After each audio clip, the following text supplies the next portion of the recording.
Hi, I'm Laura Bartow from Studio One Stampers, and I want to welcome you to Let's Celebrate. This is celebration. It's the most wonderful time of the year, and what I wanted to offer to you is an idea on some of the things that you might want to purchase in order to get this darling donkey stamp set free. It's featured in our celebration brochure, and Stampin' Up! Has even put together their own idea of what you might want to purchase to get the darling donkey set. But I wanted to show you even something more. So what I've suggested that you could get is you could get our in color designer series 6x6 paper, our 8.5 by 11 cardstock, the watercolor pencils, the watercolor brushes, and you could even add on some of the beautiful in color ribbons that match the entire suite. So let me show you how to do these projects. And in the email that accompanies this, I'm going to give you all the dimensions so that you can make more of these darling donkey cards.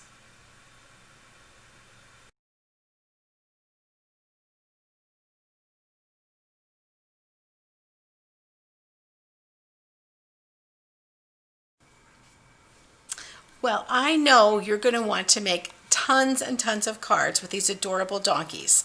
Everyone is just finding this to be such a cute stamp set. It's free with your $50 purchase, and I wanted to give you an idea of how to make these cards and what could be included in that $50 so that you could get this stamp set free. The first thing that you want to think about is your colors. And of course, we want to think about in color paper. This is the in color cardstock. These are the colors that are our fashion colors. They were just introduced this summer in June. And then there's coordinating cardstock that goes with it. You'll need, of course, some white cardstock to do your stamping on. If you want to add in, you could always add in some of the ribbons. These coordinate, they come in individual spools, so you could coordinate that as well. And let me show you how to make these cards with our watercolor pencils. So let me get some of this stuff out of the way, and we'll start working on how to do that watercoloring technique. So the first thing we want to do with this card is put together the pieces. So what I've done is I've written out the pieces of designer paper. There's 3 strips, and each of these three strips is 1 inch by 5 1/4, so those are going to get glued down there. My white is 2.5 by 3 1/4, and the Marvelous Magenta is 2 3/4 by 3 1/2. So there we go with that. So let me fix that on here. 2 3/4. There we go, 3/4. That should say 3/4. There we go. You'll remember that because I had to fix it. But that's okay. So first thing I'm going to do is stamp my my little donkey on here, and I'm going to use this one here that's holding the flower in his teeth as a great great thing to bring. So we're going to do that right there, and then I'm going to add in the Hey Friend up in the corner. And that's just going to go right up here. So cute! And of course, I'm using the black Memento, the Tuxedo Black ink. I love this ink. It works out really well for so many things. You could also use other inks, but this is my favorite for this right now. So I'm going to go ahead and grab my watercolor pencils. There's 13 pencils in this set, and I've picked out a collection of about, I think 6 or 7 of them to use today. That's going to give me a lot of coloring to do. I'm going to start by putting the donkey on some grass. I want him to be kind of grounded to the paper. I don't want him to look like he's floating out there somewhere. And I can add a little bit of yellow in there as well, just to make the grass look a little brighter. I'm going to go ahead and then use the brown, and I'm using that mostly for the whole donkey body, and I'm just going to color lightly around the face. And I'll bring in the one, I'll let you see the finished one so you can see how I'm doing as far as matching up what I'm trying to accomplish here. So I'm going to put a little shadow underneath the head, and then really dark brown for this tail. And I'm actually going to bring in the black to do for these hooves. I want them to be really strong because really look like he's standing nice and firmly on the ground. So I've got the black there. I'm going to bring in the yellow for the snout and kind of his jowls down here, and red for the little flower. So it's a cute little flower. I could use pink too, but I think the red is kind of dramatic, and then green for the stem. And I think that's pretty much what I need to do. I'm going to go ahead and do this coloring on the outside.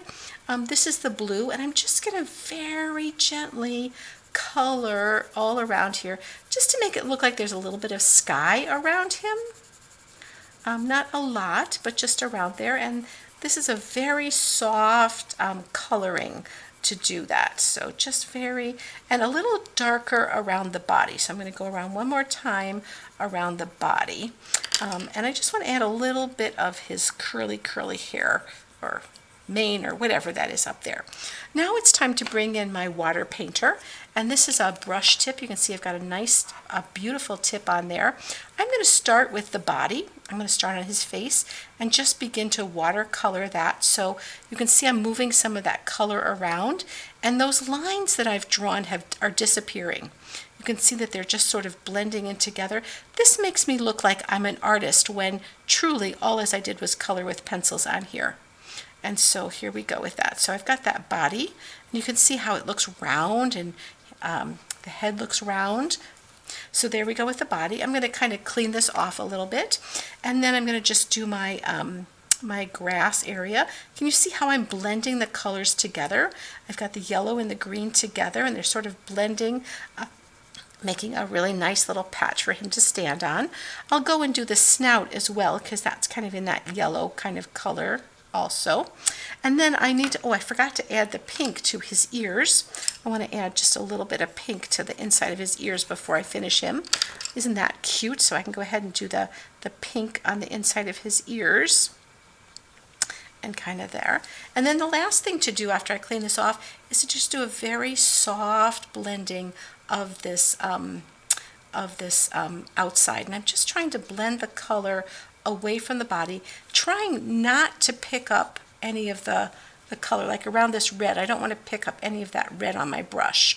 So I want to just go around all around here and just make this look like a kind of a sky. It's just called a wash, and it takes away those pencil lines, but it does give us a cute little background for him to be standing on out in this little field where he's just maybe even just been born. Who knows? He's just so sweet.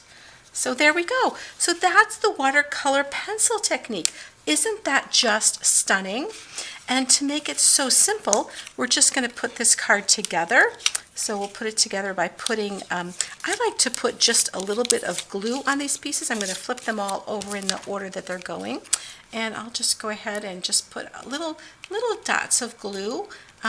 Saturating the paper is not a good idea.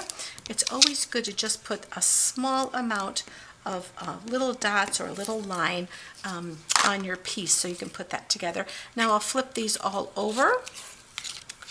There we go. Flip that over. Flip this one over. Oops, it's in the wrong spot. Flip this one over.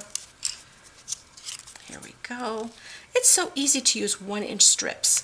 It's just such a great way to use the Designer Series paper and get a lot of bang for your buck as far as making it look great. So we'll take that, and we'll also put a little bit, isn't that just so cute?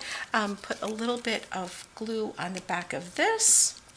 And then the only thing I want to add to this is maybe a little bit of ribbon. And so I've got a little bow I've tied here already. And I'm going to use a glue dot. And the way I like to use my glue dots is just to find one and then stick my ribbon on there and pull it up together and pop that on there. That way I don't touch the glue dot. So there's our first project. The second project is done the same way. You can see I've done that same coloring technique with the pencils. I've used the same papers and just put this together a little differently, and I put a couple of dimensionals behind the little hee-haw so that it would be really cute. And here's the paper showing the sizes for that particular project as well. So there you go. I hope you love Sale-a-bration and enjoy making these cards.